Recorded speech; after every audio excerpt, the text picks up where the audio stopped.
संजय आणि सिद्धार्थ या सेगमेंटचं नाव आहे दिलसे. दिलसे म्हणजे तुम्हाला ज्यांना फोन लावा असं वाटतो पण त्यांचा नंबर मिळत नाही किंवा नंबर मिळाला तरी आपण फोन लावायचं धाडस होत नाही किंवा आपला फोन लागत नाही किंवा ते घेत नाहीत. अशा एखाद्या व्यक्तीला तुम्हाला जर का थेट काही सांगायचं असेल तर तुम्ही ह्या सेगमेंटमध्ये सांगू शकता. सिद्धार्थ. मी माझ्या आई बाबांना सांगेन. बर. म्हणजे आता मी कामं करल्यापासून त्यांच्याही तेवढा संपर्क नसतो कारण ते, पण मी त्यांना हे सांगेन की म्हणजे माझं नशीब आहे की मी तुमच्या पोटी जन्माला आलो आणि माझं नशीब आहे की तुम्ही ज्या परिस्थितीत मला लहानाचं मोठं केलं किंवा ज्या परिस्थितीत मला वाढवलं. म्हणजे माझ्या अपेक्षा खूप होत्या. मी कॉलेजला जाताना रडायचो की माझे मित्र बाईकवरून येतात आणि मी बसने जातो आणि मी रडलो होतो. 2 दिवस जेवलो नव्हतो जेव्हा तुम्ही मला सेकंड हँड सायकल आणून दिली होती. ती सायकल कुठून आणली ते मी तुम्हाला विचारलं नाही, ती कशी मिळवली ते विचारलं नाही. म्हणजे मी माझ्या आईबाबांना खूप मानतो.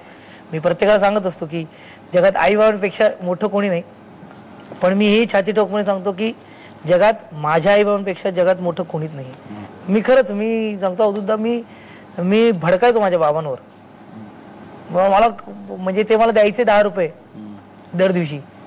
त्यांचं कॅल्क्युलेशन आहे तर 3.5 रुपये बसला जायला, 3.5 रुपये यायला आणि उरलेले 3 रुपये त्यात तू वडापाव खा किंवा काही खा, तू चहा पी. पण ते मला असं वाटायचं की एवढे पैसे आहेत खिशात पण त्यातले 10 रुपयेच मला का, कारण ते एकटे कमवणारे होते आणि अख्खं घर चालायचं.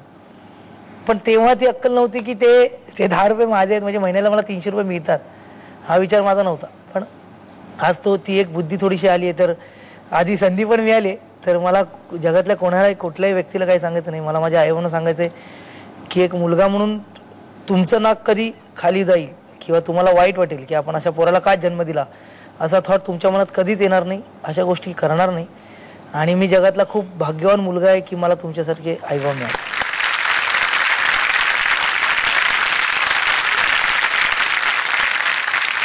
संजय. मी माझ्यासाठी काहीच मागणार नाही.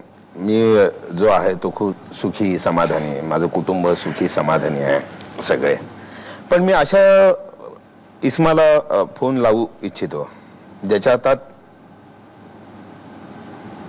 न्याय संस्था आहे किंवा न्याय करण्याची आहे. म्हणजे कदाचित तो पंतप्रधान असतील किंवा ते राष्ट्रपती असतील किंवा न्यायमूर्ती असतील, जिथे फोन लागायचा तिथे लागेल. त्यांना एवढंच मी रिक्वेस्ट करू इच्छितो की माझ्या देशावर जी काही संकट आहेत त्या संकटाला जे कारणीभूत लोक आहेत ती इथे आहेत, आपल्या हातात आहेत. त्यांना आपण पोचतोय. म्हणजे अफजल गुरु, नंतर कसाब, हे जे काही आहेत अतिरेकी, त्यांच्या पोचण्यावर एवढा आपण खर्च करतोय. त्यांना नका पोचू. त्यांच्यावर जेवढा खर्च होतो तो आमच्या रस्त्यावर जे माझे काही बांधव असतील, माझे देश बांधव आहेत, त्यांच्यावर खर्च करा. सैनिकांवर तो खर्च करा. यांना पटकन फाशी द्या, यांना मोकळं करून टाका. हो, पुन्हा मग विमान आपलं पळवणार, आपली लोक पळवणार आणि त्याच्या बदला अफजल गुरुला सोडा, ह्याला सोडा, त्याला. ती संधी कशाला देता ना. तिथल्याही ते त्यांना संपवून टाका, बस. काही नाही. तो खर्च वाचवा आणि तो माझ्या देशावर खर्च करा. आणि आता वेळ झालेली आहे ती म्हणजे रॅपिड फायर क्वेश्चन्सची. हा, मला एक आवडत नाही. मी जाऊ नको. रॅपिड फायर कचाट्यात पकडणं राऊंड असं आहे रॅपिड फायर. एनिवे, संजय, आवडता दिग्दर्शक नाटकाचा चंद्रकांत कुलकर्णी का मंगेश कदम? चंद्रकांत कुलकर्णी. प्रयोगाला दाद कुठे चांगली मिळते, पुण्याला की मुंबईला? मुंबईला. करिअरला वळण कुठे मिळालं, वास्तव की ऑल द बेस्ट? वास्तव. आवडता लेखक विजय तेंडुलकर की सतीश आळेकर? सतीश आळेकर. सेन्सिबल अभिनेता संजय नार्वेकर की Aryan Narvekar? Aryan Narvekar. Siddharth, are you ready? हो, टेन्शन नाही लागलं. तुमचा आवडता दिग्दर्शक असं विचारलं की तू अडचणीत येतोस. सोपा प्रश्न एकदम, की आवडता अभिनेता कोण? सोपा आहे ना खूप. केदार शिंदे की महेश मांजरेकर? ऍक्टर ना. हो, ऍक्टर महेश मांजरेकर. आवडती नटी सोनाली की गिरिजा? गिरिजा. तुझा आवडता सुपरस्टार कोण? संजय नार्वेकर की भरत जाधव? मला भरत जाधव खूप आवडतात. संजय तर आहेत पण भरत जाधव यांच्याकडे एक एक्स्ट्रा माझं प्रेम काय माहितीये का, खरं त्यांनी खूप जपलंय. चकटफूप असून ना त्यांनी एक मोठ्या भावाप्रमाणे आतापर्यंत जपलंय. म्हणजे मला तुम्ही आता इथे अमिताभ बच्चन असलं असतं ना तरी माझं उत्तर भरत जाधवच असलं असतं. कुणाबरोबर नाचायला आवडतं? क्रांती रेडकर की रेशम टिपणीस? क्रांती. संजय सिद्धी, तुम्ही आतापर्यंत नाटक तर एकत्र केलेलं आहे, आम्हाला खूप आवडलं.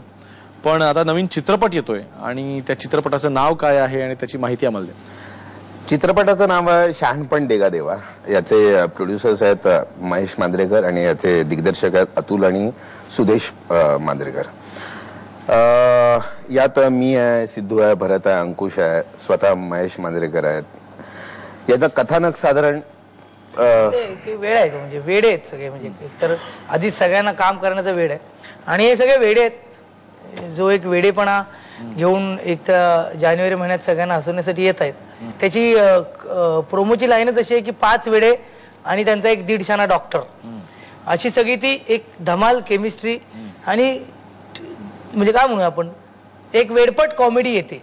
अच्छा, ती लोकांना नक्कीच आवडेल. या सगळ्या वेड्यांच्या लिस्टमध्ये एका वेड्याचं नाव घ्यायचं तू विसरलास, ते म्हणजे वेडा गायक पण एक, आणि त्याने पण वेड गायलंय. म्हणजे ते गाणं नंतर वेड लावेल, म्हणजे असं सगळं वेड आहे. आपण ते वेड गाणं लोकांसमोर पेश करूया असं मला असं वाटतं. हीच ती वेड वेळ.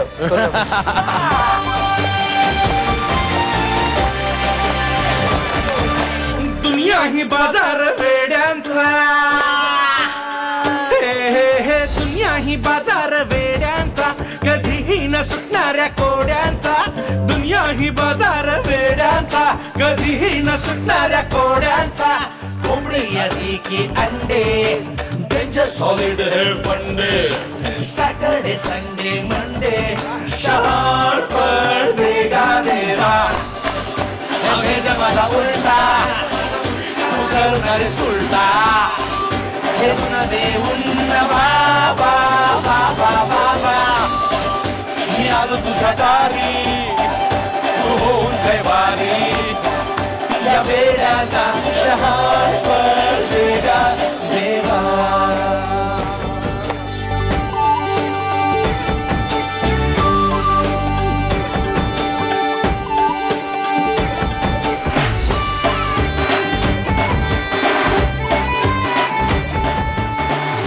आजचा हा कार्यक्रम आम्हाला तर खूप आवडला. इथे बसलेल्या सर्व रसिकांना देखील खूप मजा आली.